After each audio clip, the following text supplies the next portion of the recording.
हाँ जी बच्चों, तो लास्ट टॉपिक आपको समझ में आ गया होगा। तो हम लोग नेक्स्ट टॉपिक पे प्रोसीड कर रहे हैं बच्चों, inter conversion of state of matter. यानी एक स्टेट जो है दूसरी स्टेट में किस तरीके से कन्वर्ट होती है, क्या क्या उसमें प्रोसेस होते हैं, उसके बारे में बात करेंगे। चलिए आइए स्टार्ट करते हैं। देखिए बच्चों, पहला वर्ड आपके सामने है लेटेंट हीट ऑफ फ्यूजन। देखिए हमारा जो मकसद है मेन क्या है आपको समझाना। अगर समझ में आ गया तो बच्चों लिखा हुआ है आप लोग खुद बना के भी लिख सकते हैं, कोई बड़ी बात नहीं है। ठीक है, चलिए देखो बच्चों, जो वर्ड है लेटेंट हीट, पहले मतलब समझ लेना। वर्ड क्या है? Latent heat. तो लेटेंट हीट का मतलब क्या होता है ना, लेटेंट का मतलब होता है हिडन, यानी वो हीट जो ऑब्जर्व ना हो रही हो, यानी दिखाई ना दे रही हो। ऐसे हीट दिखती कहाँ है आप बोलोगे? कहने का मतलब है अगर आप किसी सब्सटेंस को हीट कर रहे हैं, हीट करने के बाद उसकी स्टेट चेंज हो गई लेकिन टेम्परेचर सेम रहा, तो वो हीट गई कहाँ? यानी वो हीट जिसका आपको पता ही नहीं लग रहा है गई कहाँ, उसको बोलते हैं बच्चों लेटेंट हीट। लेटेंट वर्ड का मतलब बच्चों होता है हिडन। क्या होता है? Hidden heat. ठीक है, अब बात करते हैं नेक्स्ट टर्म है इसमें फ्यूजन। फ्यूजन का मतलब क्या होता है? देखिए फ्यूजन जो टर्म है बच्चों, उसको हम मेल्टिंग भी बोलते हैं। क्या बोलते हैं? मेल्टिंग। एक ही चीज है फ्यूजन और मेल्टिंग। ठीक है, फ्रीजिंग भी, फ्रीजिंग अलग हो जाता है। फ्यूजन और मेल्टिंग की बात करते हैं। देखिए फ्यूजन और मेल्टिंग का मतलब, मेल्ट का मतलब तो आपको पता होगा, यानी पिघलना। यानी हम बात कर रहे हैं यहाँ पे क्या स्टेट्स ऑफ मैटर की। मान लीजिए आपके पास आइस है। क्या है? आइस, बर्फ है। अब वो आइस जो है मेल्ट होकर के क्या बन रहा है? वाटर बन रहा है, लिक्विड बन रहा है। इसी प्रोसेस को हम लोग क्या बोलते हैं? फ्यूजन। सिंपल। आपके पास कोई सॉलिड है, मान लीजिए आइस है, वो मेल्ट होकर के क्या बन रहा है? लिक्विड यानी वाटर बन रहा है। इसी प्रोसेस को बच्चों हम क्या बोलते हैं? फ्यूजन। और इसी को हम क्या बोलते हैं? मेल्टिंग। तो लिख देते हैं फटाफट से द प्रोसेस, फटाफट से लिख लेगा, आप भी कॉपी पेन लेके बैठिएगा। Of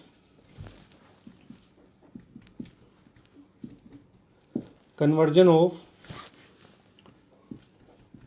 solid into liquid, solid into liquid. अब सॉलिड से लिक्विड आप लोग कैसे बना सकते हैं?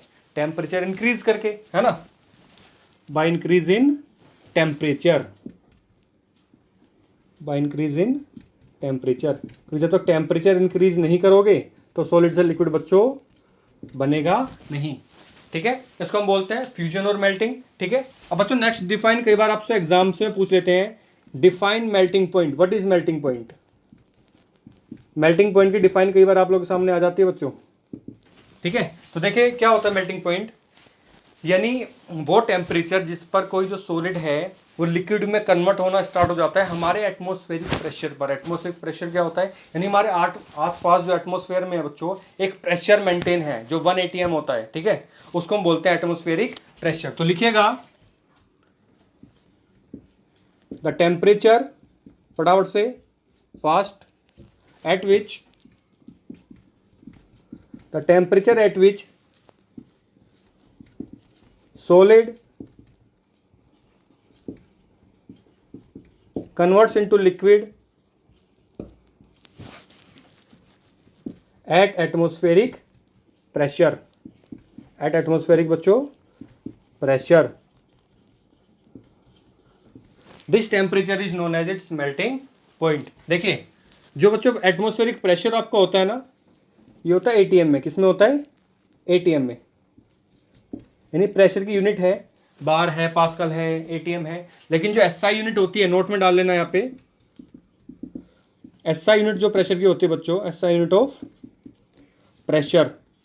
प्रेशर मैंने बताया था लास्ट लेक्चर में आपको, फोर्स पर यूनिट एरिया बताया था ना। इसकी आपकी यूनिट्स के बारे में बात की थी, न्यूटन पर मीटर स्क्वायर। लेकिन बेसिकली हम क्या लिखते हैं? जो एसआई यूनिट है प्रेशर की वो होती है बच्चों क्या?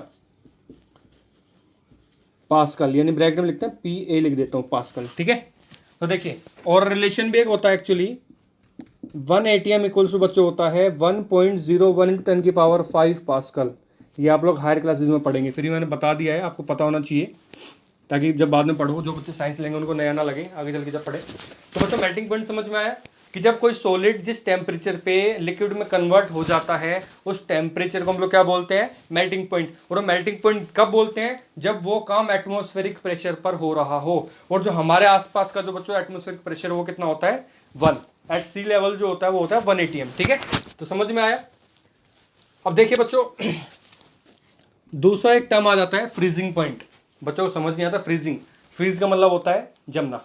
ठीक है, अब हम बात करें बच्चों, अगर आपसे एक क्वेश्चन आता है एग्जाम्स में, ध्यान रखना क्वेश्चन आता है एग्जाम्स में, what is the melting point of ice या वाटर, यानी मेल्टिंग पॉइंट क्या होता है इसका, आइस जो है किस टेम्परेचर पे मेल्ट होना स्टार्ट हो जाता है। तो लिखिएगा जो बच्चों मेल्टिंग पॉइंट है ना इसका, मेल्टिंग पॉइंट ऑफ आइस बताया था मैंने, जिसको आइस पॉइंट भी बोलते हैं और उसको क्या कहता है फ्रीजिंग पॉइंट भी बोलते हैं बच्चों। वो क्या होता है 0 डिग्री सेल्सियस। 0 डिग्री सेल्सियस पे ही सॉलिड से क्या होता है बच्चों, लिक्विड बनना स्टार्ट हो जाता है, और 0 डिग्री पे ही लिक्विड से सॉलिड बनना भी स्टार्ट होता है। दोनों जो है अपोजिट चलते हैं, ठीक है। अपोजिट इन द सेंस कि एक प्रोसेस सॉलिड से लिक्विड है, एक प्रोसेस लिक्विड से सॉलिड है। तो बच्चों 0 डिग्री सेल्सियस है, या आप लोग इसको लिख सकते हैं 273.16 केल्विन। एक्चुअली कई जगह 1.15 दिया होता है, 16 भी ठीक है, 273.16 केल्विन, ठीक है। ये किसका है बच्चों, melting point of ice. Clear हुआ। चलिए देखा कुछ टर्म्स थे, फ्यूजन, मेल्टिंग पॉइंट और आइस का मेल्टिंग पॉइंट कितना, ये क्वेश्चंस आते हैं, ध्यान रखना। अब मैं आता हूं डिफाइन पे। पहले बच्चों पहला टॉपिक क्या है आपका, latent heat of fusion. Fusion का मतलब सॉलिड से लिक्विड बनेगा।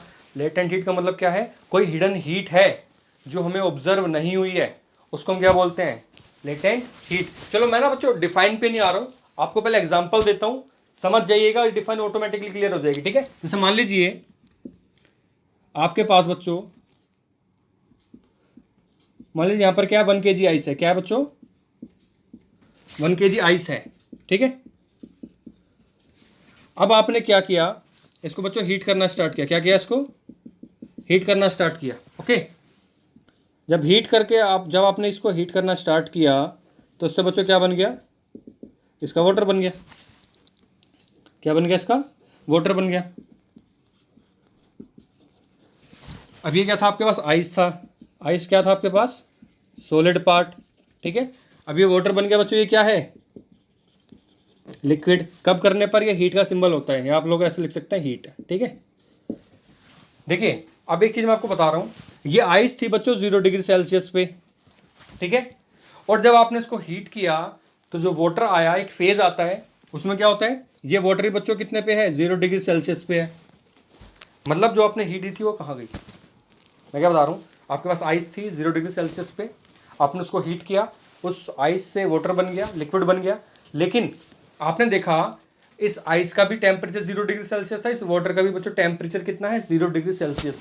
यानी आप लोगों ने जो हीट प्रोवाइड की थी वो कहाँ गई, मतलब कहीं ना कहीं हिडन है, मतलब हीट का कहीं ना कहीं हिडन हो गई ना, आपको ऑब्जर्व नहीं हो रही, वो हीट गई कहाँ, इसलिए बोलते हैं लेटेंट हीट। फ्यूजन क्यों बोल रहे हैं, क्योंकि सॉलिड से बच्चों क्या बन रहा है, लिक्विड, इसलिए बोलते हैं लेटेंट हीट ऑफ फ्यूजन। अब मैं बताता हूँ उसका रीजन क्या है एक्चुअली। देखिएगा रीजन एक्चुअली क्या होता है, आपको पता है सॉलिड के जो पार्टिकल्स होते हैं, ध्यान दीजिएगा, सॉलिड के जो पार्टिकल्स होते हैं बच्चों, उनके बीच में क्या होता है, स्ट्रॉन्ग फोर्स ऑफ अट्रैक्शन होता है। क्या होता है, स्ट्रॉन्ग फोर्स ऑफ अट्रैक्शन। यानी इनके बीच में जो सॉलिड के पार्टिकल्स हैं, इनके बीच में क्या है, strong force of attraction present है, ये हमें पता है, बिल्कुल ठीक है। अब जब आपने हीट किया होगा, बड़ा बनाया तो थोड़ा सा, जब आपने हीट बच्चों इसको किया होगा, जब हीट आप करोगे इसको सॉलिड सब्सटेंस को, तो क्या होगा, जो हीट आप लोग प्रोवाइड कर रहे हैं ना बच्चों, वो होगा क्या, इनके बीच में जो फोर्स ऑफ अट्रैक्शन है सॉलिड पार्टिकल्स के बीच में, वो हीट इस फोर्स ऑफ अट्रैक्शन को तोड़ने में काम आ गई, ब्रेक डाउन करने में, आप कह सकते हैं ओवरकम करने में काम आ गई, है ना। जो आपने हीट दी थी, जो इन सॉलिड पार्टिकल्स के बीच में जो फोर्स ऑफ अट्रैक्शन था, इसको क्या किया, इसको ओवरकम इन द सेंस का मतलब होता है कि इनके बीच में जो फोर्स ऑफ अट्रैक्शन थी, इनको तोड़ने में काम में आ गई, मतलब हीट सारी यूज हो गई। और जैसे ही ये फोर्स ऑफ अट्रैक्शन यहां से हटेगी, ये पार्टिकल सॉलिड स्टेट से कहां पहुंच जाएंगे, आपके लिक्विड स्टेट में। लेकिन टेम्परेचर क्या रहा, सेम। मतलब वो हीट कहां गई, कहां गई, इस फोर्स ऑफ अट्रैक्शन को ब्रेक करने में या ओवरकम करने में वो सारी हीट यूज हो गई। मतलब वो हीट क्या होगी बच्चों, हिडन रह गई ना, वो आपको हीट दिखी नहीं। ये भी 0 डिग्री है, ये भी 0 डिग्री है, टेम्परेचर सेम रहा, लेकिन हीट यूज हो गई। वो हीट कहाँ यूज हुई है, इस फोर्स ऑफ अट्रैक्शन को ओवरकम करने में, इसलिए बोलते हैं लेटेंट हीट ऑफ फ्यूजन। अब प्रोसेस कैसे पढ़ेंगे, देखिए आपके पास 1 kg आइस है, 1 kg आइस को लिक्विड में कन्वर्ट करने के लिए जो हीट एनर्जी रिक्वायर्ड होती है, क्या चाहिए होती है बच्चों, हीट एनर्जी। यहाँ पे हीट मैंने प्रोवाइड किया ना, यहाँ पे हीट हम दे रहे हैं इसको, जो हीट एनर्जी रिक्वायर्ड होती है किसके, उसके मेल्टिंग पॉइंट पे। आपको पता है आइस का मेल्टिंग पॉइंट क्या होता है, 0 डिग्री सेल्सियस। यानी 0 डिग्री सेल्सियस पे अगर आपको 1 kg आइस को लिक्विड में कन्वर्ट करना है, उसके लिए जो हीट रिक्वायर्ड है बच्चों, वो क्या होता है? Latent heat of fusion. I think समझ में आ गया होगा। अब डिफाइन देख लो जो लिखी हुई है ब्लैक बोर्ड पे, क्योंकि कुछ बच्चों को ना नोट्स की दिक्कत रहती है, तो नोट्स की दिक्कत यहीं पे साथ में खत्म कर देंगे, ठीक है। चलिए देखिए क्या लिखा है, the amount of heat required that is the amount of heat energy that is required to change 1 kg of solid, 1 kg of solid into किस में करना है कन्वर्ट बच्चों? उसको लिक्विड में, at atmospheric pressure at its melting point. ये जब आप हीट कर रहे हैं तो मेल्टिंग पॉइंट पे तो बच्चों करोगे ना हीट उसको, तो उसके मेल्टिंग पॉइंट पर जो हीट रिक्वायर्ड होते हैं वो क्या होता है? Latent heat of fusion. Timing heavy, हाँ जी। तो आई थिंक ये डिफाइन आप लोगों को क्लियर हो गई होगी, है ना। अब बच्चों ऐसे ही काम करते हैं, आप लोगों को आई थिंक ये समझ में आ गया होगा। ये फटाफट से बच्चों नोट डाउन कर लो, फिर मैं आपके जो है नेक्स्ट टॉपिक पे बढ़ने वाला हूँ। इसको इरेज कर दूंगा फिर साइड में जो लिखा हुआ है, चलिए कर दो इरेज। चलो, समझ में आ रहा है बच्चों? अगर कुछ भी समझ में नहीं आए तो बताइएगा, इसलिए हम जो है टॉपिक को पूरा एक्सप्लेन करते हैं। अगर समझ में आता है तो कमेंट में डाल दिया करो कि सर समझ में आया है नहीं आया, हमें पता चलना चाहिए ना बच्चों। अब कमेंट्स नहीं आते हैं, पता ही नहीं चलेगा, तो हमें ये है कि बच्चों को समझ में आ रहा है। जब तक आप बताओगे नहीं तो हमें पता कैसे लगेगा? कैमरे के थ्रू कम्युनिकेशन थोड़ा मुश्किल है, लेकिन आप लोग इजी कर सकते हैं ना, कमेंट कर दिया करो कमेंट बॉक्स में, ठीक है। चलो तो देखो बच्चों, नेक्स्ट मैं बात करने वाला हूं ऐसे ही लेटेंट हीट ऑफ वेपराइजेशन। बच्चों लेटेंट हीट का मतलब तो हिडन हीट है। अब वेपराइजेशन क्या होता है ना। वेपराइजेशन से पहले आपको बॉइलिंग भी पढ़ना पड़ेगा, ठीक है। चलिए मैं आपसे पहले अगर बात करूं बच्चों, एक वर्ड आएगा बॉइलिंग पॉइंट। क्या आएगा? Boiling point. बहुत सारी चीज़ें बच्चों आपको बताऊंगा जो आपको नहीं पता होंगे, टीचर्स जो है जनरली डिस्कस नहीं करते हैं क्लास 9th में, ठीक है। वो सारी चीज़ें मैं डिस्कस करूंगा अभी एक ग्राफ से। देखिए बॉइलिंग पॉइंट क्या होता है? बॉयल का मतलब उबलना, ऐसे बोलते हैं ना। बॉयल का मतलब क्या होता है? उबलना। यानी अगर मैं जनरली आपसे बात करूं, जैसे मान लीजिए आपके पास लिक्विड स्टेट है। क्या है आपके पास? लिक्विड स्टेट है। उस लिक्विड स्टेट को अगर आपको वेपर स्टेट में कन्वर्ट करना है, किसमें? वेपर स्टेट में अगर कन्वर्ट करना है, यानी लिक्विड से अगर मैं बोल दूं सिंपली गैसेज स्टेट में अगर कन्वर्ट करना है लिक्विड को, तो बच्चों इस प्रोसेस को बोलते हैं वेपराइजेशन। क्या बोलते हैं? वेपराइजेशन। तो यहाँ पे पहले मैं डिफाइन लिख देता हूँ वेपराइजेशन की। What is vaporisation? तो समझ में आया क्या होता है? जैसे सॉलिड का लिक्विड में था क्या? फ्यूजन और मेल्टिंग। ऐसे ही बच्चों वेपराइजेशन होता है। तो लिखिएगा द प्रोसेस ऑफ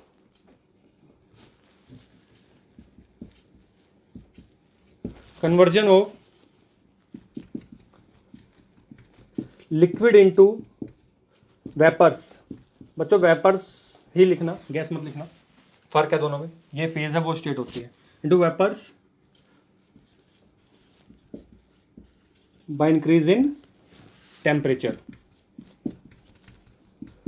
यानी लिक्विड का वेपर्स में कन्वर्ट करना। कब कन्वर्ट होगा? जब आप टेम्परेचर बढ़ाओगे। तो इस प्रोसेस को हम लोग क्या बोलते हैं? वेपराइजेशन। क्या बोलते हैं बच्चों? वेपराइजेशन। क्लियर है? अब आते हैं बॉइलिंग पॉइंट। देखो बच्चों बॉइलिंग पॉइंट क्या होता है? जिस टेम्परेचर पे लिक्विड जो है वेपर्स में कन्वर्ट होना स्टार्ट हो जाता है, उसके बॉइलिंग पॉइंट पर, और कहाँ? हमारे एटमॉस्फेरिक प्रेशर में, उसको बोलते हैं बॉइलिंग पॉइंट। यानी सिंपली क्या है? लिक्विड का वेपर्स में कन्वर्ट होना, उसके बॉइलिंग पॉइंट पे क्या कहलाता है बच्चों? Boiling point. तो लिखिएगा द टेम्परेचर, फटाफट साथ साथ लिख लेना बच्चों, क्योंकि सारी चीज़ें लिखना पॉसिबल नहीं है ना। The temperature at which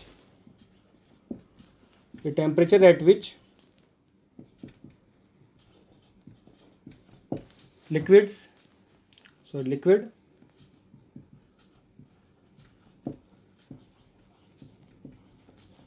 convert into solid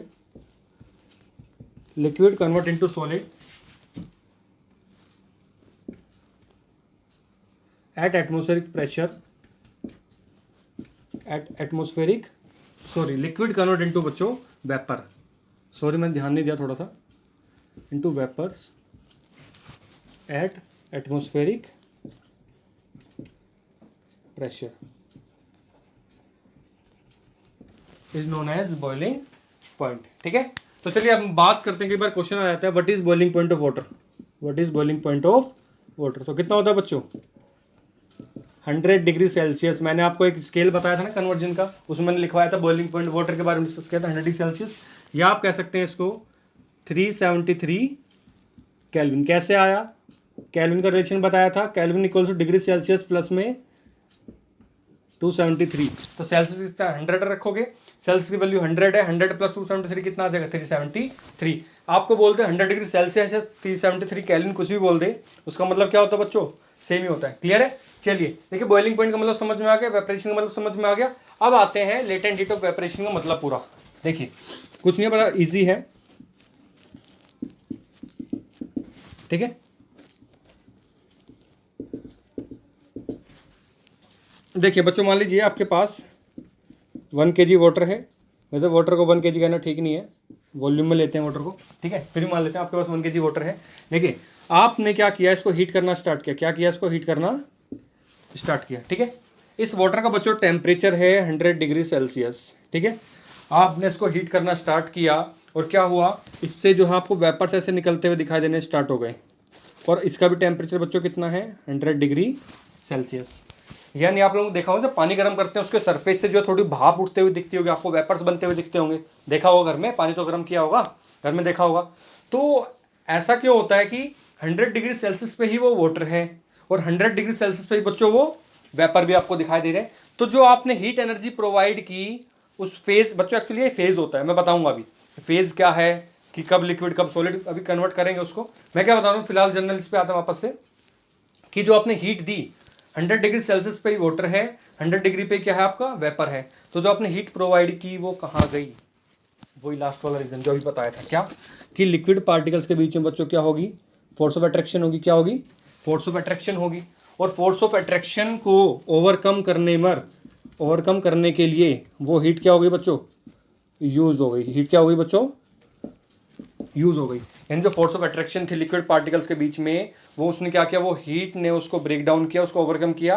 फिर जैसे ही ये फोर्स ऑफ अट्रैक्शन हटेगी, लिक्विड के पार्टिकल्स वेपर की फेज में बच्चों चले जाएंगे, और वो हीट कहाँ यूज हुई, उस फोर्स ऑफ अट्रैक्शन को ओवरकम करने पर। ठीक है, समझ में आया, वही सेम रीजन जो लास्ट में मैंने बताया था। अब इसकी डिफाइन भी देख लो, क्या दिया हुआ है बच्चों, यहाँ पे सॉलिड लिखा है, आप लोग लिक्विड लिख लीजिएगा, 1 kg ऑफ लिक्विड, ठीक है। बच्चों सॉलिड भी ठीक है एक्चुअली, क्या है, सॉलिड से हमने लिक्विड बना लिया, अब लिक्विड से क्या जाना है, सॉलिड में जाना है, तो हीट करना पड़ेगा। तो क्या कर सकते हैं, इसको लिक्विड लिख लीजिएगा, यानी लिक्विड को हम वेपर में कन्वर्ट कर रहे हैं, इसको बोलते हैं वेपराइजेशन। क्लियर है।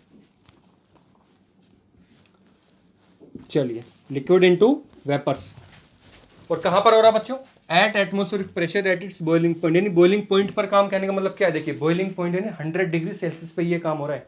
100 डिग्री पे क्या है वाटर, 100 डिग्री पे क्या है वेपर है, इसलिए मैंने कहा कि इसके बॉइलिंग पॉइंट पर ही ये काम चल रहा है। ठीक है, लिक्विड्स का वेपर में कन्वर्ट होना कितना, इसके सर्टेन अमाउंट लेते हैं स्पेसिफिक 1 kg, कितना 1 kg। क्लियर है, तो आई थिंक ये समझ में आ गया होगा। अब बच्चों इसके बेसिस पर ये जो क्वेश्चन लिखा हुआ है ना, ये आपका पेज नंबर 9 पर आई थिंक क्वेश्चन नंबर 3 है, पेज नंबर 9 पर क्वेश्चन नंबर 3 आपका दिया हुआ है। ठीक है, तो क्या दिया हुआ है, फॉर एनी सब्सटेंस, किसी भी सब्सटेंस के लिए क्या बोलता है, why does the temperature remain constant during the change of state. ध्यान से पढ़िएगा, why does the temperature remains constant, यानी टेम्परेचर कांस्टेंट रहता है। देखिए 100 डिग्री यहाँ पर भी है, यहाँ पर भी कितना 100 डिग्री, कांस्टेंट का मतलब है सेम टेम्परेचर, यहाँ पे भी 100 है और यहाँ पे भी 100 है, कांस्टेंट टेम्परेचर है during the change of state. यानी टेम्परेचर क्यों कांस्टेंट रहता है जब स्टेट चेंज होती है। बच्चों ये स्टेट कौन सी है, ये लिक्विड स्टेट है, ये वेपर स्टेट है। इस स्टेट से इस स्टेट पर आने पर, लिक्विड से वेपर स्टेट में आने पर टेम्परेचर कांस्टेंट क्यों रहता है, बताया था अभी, क्या बताया था, ये तो बताया था ना, कि जो एनर्जी होती है वो कहाँ यूज होती है, कि जो पार्टिकल्स के बीच में फोर्स ऑफ अट्रैक्शन है उसको ओवरकम करने में यूज हो जाती है, इसलिए टेम्परेचर बच्चों क्या रहता है कांस्टेंट। ठीक है, तो उसके बेस पर क्वेश्चन है, पढ़ लीजिएगा ध्यान से। मैं सीधा जो मेन बात है वो बात करता हूँ, क्या होता है, overcoming the forces of attraction between the particles. यानी टेम्परेचर इसलिए कांस्टेंट रहता है क्योंकि जो हम हीट एनर्जी प्रोवाइड कर रहे हैं, बच्चों, वो यूज हो जाती है कहाँ, इस फोर्स ऑफ अट्रैक्शन को ओवरकम करने में, इसीलिए टेम्परेचर क्या रहता है, टेम्परेचर रिमेन्स कांस्टेंट। समझ में आ गया। अब आंसर पूरा लिख लेना, अच्छे से पढ़ लेना, बाकी समझा मैंने दिया है, आई थिंक ये क्लियर हो गया होगा आप लोगों को। चलिए टाइमिंग भी ओवर हो गया, फिर अगला टॉपिक स्टार्ट करते हैं इसके बाद। चलिए नोट डाउन कर लीजिए। हाँ जी बच्चों, तो आप लोगों ने नोट डाउन कर लिया होगा। देखिए अब उनसे रिलेटेड लेटेंट हीट से रिलेटेड कुछ क्वेश्चन के बारे में बात करता हूँ। ये क्वेश्चन इंपॉर्टेंट है, आपके एक्सरसाइज में दिए हुए क्वेश्चन नंबर 7 क्वेश्चन नंबर 8 दोनों डिस्कस कर देता हूँ, समझा देता हूँ, फिर जो है नेक्स्ट हम टॉपिक पे स्टार्ट करेंगे। ठीक है, देखिए पहला क्वेश्चन आपका एक्सरसाइज में क्वेश्चन नंबर 7 है हमारे लिए। पहला यहाँ पे वाइज आइस एट 273 केल्विन। देखिए 273 केल्विन का मतलब क्या है, पहले मैं समझा देता हूँ। कई बार एग्जाम से मेरा क्वेश्चन इस तरीके से बोल देता है। देखिए 273 केल्विन अगर लाना है तो ये डिग्री सेल्सियस की वैल्यू बच्चों कितनी होनी चाहिए, 0। इसको आप 0 रखेंगे अगर तो कितना आ जाएगा, केल्विन इक्वल 273। यानी अगर सिंपल वर्ड्स में कहूँ आपको 273 केल्विन बोल दे या 0 डिग्री सेल्सियस, बात एक ही है। ठीक है, तो क्वेश्चन क्या बोल रहा है, क्वेश्चन नंबर फर्स्ट आपको ये बोल रहा है कि जो आइस है 273 केल्विन पर वो ज़्यादा कूलिंग इफेक्ट देती है as compare to water at same temperature. यानी सिंपल देखिए मेरे पास क्या है, मान लीजिए 0 डिग्री सेल्सियस पर आपके पास आइस है, जो भी समझाया था, हीट किया वाटर बना उसका। बच्चों ये जो वाटर है ये वाटर भी किस पे है, 0 डिग्री सेल्सियस पे है। तो इसने कहा है बच्चों आइस का कूलिंग इफेक्ट ज़्यादा होता है, इसका जो कूलिंग इफेक्ट है वो ज़्यादा होता है। क्यों, क्वेश्चन आपको आई थिंक पता होगा। क्योंकि आइस क्या करती है, जिस सरफेस पे आप लोग रखेंगे वहाँ से हीट एनर्जी एब्जॉर्व करेगी, और वो हीट एनर्जी बच्चों किसके बराबर है, लेटेंट हीट ऑफ फ्यूजन के बराबर। क्योंकि सॉलिड से लिक्विड बनना क्या होता है, फ्यूजन। और जब कोई हिडन हीट एब्जॉर्व की जाती है उसको हम बोलते हैं लेटेंट हीट ऑफ फ्यूजन। यानी सिंपल वर्ड्स में अगर आपको बताऊं, एक बात बताइएगा, हीट जो है सॉरी हीट नहीं बच्चों, आइस जिस मान लो मैंने हाथ पे रखी, हाथ पे अगर रखोगे तो ठंडा लगेगा ना, एज कम्पेयर टू वाटर। अगर 0 डिग्री का आप पानी हाथ पे रखोगे और 0 डिग्री की आइस हाथ पे रखोगे, आइस जो है आपके हाथ को ज़्यादा ठंडा करेगा, हाथ का जिस सरफेस पर रखोगे उसको ठंडा करेगा। क्यों, क्योंकि आइस के पार्टिकल्स क्या करते हैं, कुछ हीट एनर्जी उस सरफेस से एब्जॉर्व करते हैं। जब वहाँ से बच्चों हीट निकल जाएगी ना, मान लो कि ये सरफेस है, यहाँ से हीट निकल गई तो कैसा हो जाएगा, ठंडा हो जाएगा ना। और वो जो हीट एनर्जी निकलती है वो किसके बराबर होती है, लेटेंट हीट ऑफ फ्यूजन के बराबर। तो यानी आप लोग क्या लिख सकते हैं, बिकॉज आइस एब्जॉर्ब्स, या आइस पार्टिकल्स लिख लीजिएगा सिंपल वर्ड्स में, ice particles absorbs heat energy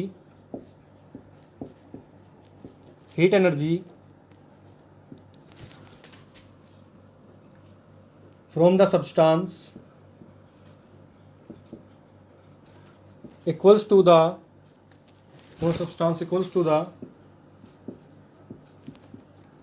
latent heat of fusion and hence provides cooling effect. इसलिए कूलिंग इफेक्ट आता है बच्चों, समझ गए। एंड जिस सब्सटेंस से वो हीट एनर्जी एब्जॉर्व कर लेगी, हीट एनर्जी एब्जॉर्व कर लेंगे तो वहाँ से हीट निकल जाएगी। जब हीट निकल जाएगी तो जाहिर सी बात बच्चों वहाँ पे कैसा लगेगा, ठंडा लगेगा। आइस तो खाई होगी ना, आइस नहीं खाई होगी तो देखी रहोगी घरों में, चलो देखी होगी, मजाक कर रहा हूँ। अच्छे बच्चे हैं सभी, सबको सब कुछ पता है, सारे इंटेलिजेंट बच्चे हैं। ठीक है, बस पढ़े मेहनत करें, बेसिक हमारा एम यही है कि आपको समझ में आ जाए।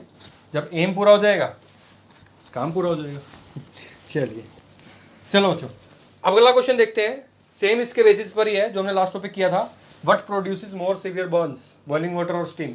बर्न्स का मतलब होता है जैसे मान पानी वानी कई बार जल जाता है ना, उबला हुआ पानी हाथ वाथ पे गिर जाए या सरफेस पे गिरे ना किसी के पे बाई चांस गिर जाए, तो बच्चों जो बर्न्स हैं, जो जलने वाला होता है ना, स्किन जल जाती है, वो ज़्यादा किसकी वजह से जलती है स्किन, यानी ज़्यादा जो हार्म है, जो नुकसान है, किससे होता है, बॉइलिंग वाटर से होता है, स्टीम से होता है। यानी बोलते हुए पानी से, या उसकी जो वेपर्स होती है ना, स्टीम फॉर्म में वेपर्स जो होती हैं, उससे ज़्यादा नुकसान होता है। किससे होता है बच्चों, आप बताओ, पढ़ाया था अभी लास्ट टॉपिक लेटेंट ऑफ वेपरेशन।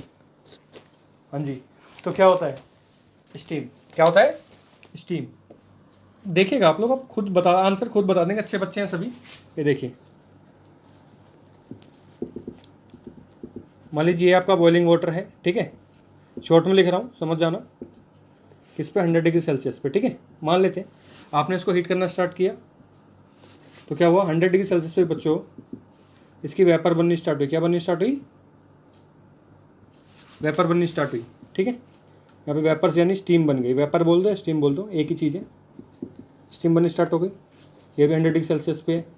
अब ज़्यादा नुकसान कौन करेगा, आपको पता है, लिक्विड के पार्टिकल्स ने क्या किया, फोर्स ऑफ अट्रैक्शन से क्या हुए, एनर्जी एब्जॉर्व की, एनर्जी एब्जॉर्व करने के तो क्या होगा, इस फोर्स ऑफ अट्रैक्शन से बाहर निकल जाएंगे, और वो एनर्जी एब्जॉर्व करके जैसे ये फोर्स ऑफ अट्रैक्शन हटेंगे कौन सी स्टेट में चले गए, वेपर स्टेट में। यानी ध्यान दीजिएगा, लिक्विड के जो पार्टिकल्स हैं, मान लीजिए दो पार्टिकल्स मान लेता हूँ, एज्यूम कर रहे हैं, ये पार्टिकल्स ने हीट एनर्जी को एब्जॉर्व किया तो क्या होगा, धीरे धीरे इस फोर्स ऑफ अट्रैक्शन से बाहर निकल जाएंगे। जैसे ही इस पार्टिकल ने एनर्जी को एब्जॉर्व किया और फोर्स ऑफ अट्रैक्शन से बाहर आया, कौन सी स्टेट में आ गया, वेपर स्टेट में। जब भी वेपर स्टेट में आया तो क्या बच्चे उसके पास एक्स्ट्रा एनर्जी है, हाँ जी है।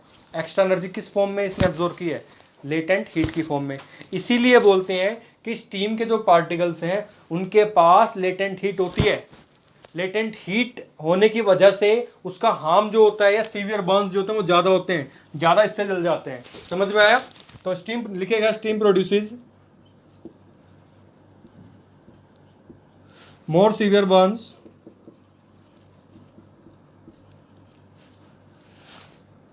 because